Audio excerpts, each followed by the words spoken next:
মেসির আর্জেন্টিনাকে হারিয়ে বড় চমক দিল প্যারাগুয়ে। দলের হার এড়াতে পারেনি লিওনেল মেসি। মাঠে ব্রাজিলিয়ান রেফারি এডারসনের প্রতি আঙ্গুল দেখিয়ে একটা বললেন লিওনেল মেসি। স্পষ্ট বোঝা যাচ্ছিল রেফারির কোনো একটি সিদ্ধান্ত তার ভালো লাগেনি। কথা বলতে গিয়ে মেজাজ হারিয়েছেন তিনি।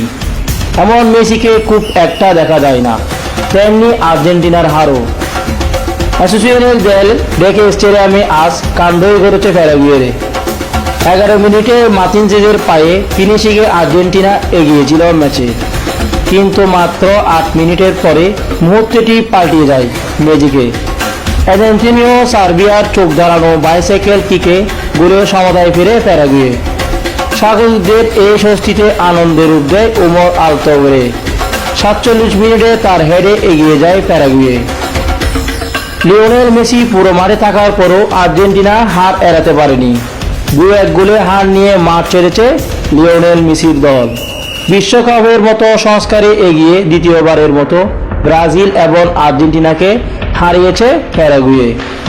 পিছিয়ে পড়া 69 মিনিটে ম্যাচে ফেরার দারুণ সুযোগ ছিল আর্জেন্টিনা।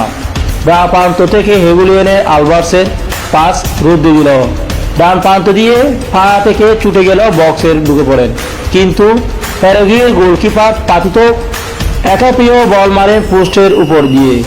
নির্ধারিত সময় পার হওয়ার 3 মিনিট আগেও মেসি ক্রস থেকে হেড একটুর জন্য পোস্টের বাইরে চলে যায়। পিছিয়ে পড়ে আর সুযোগ পায়নি মেসির দল। মেসিকেও দেখা যায়নি তার চিনাচানা রূপে। অবশেষে 2-1 গোলের ব্যবধানে হেরে গেল প্যারাগুয়ের কাছে।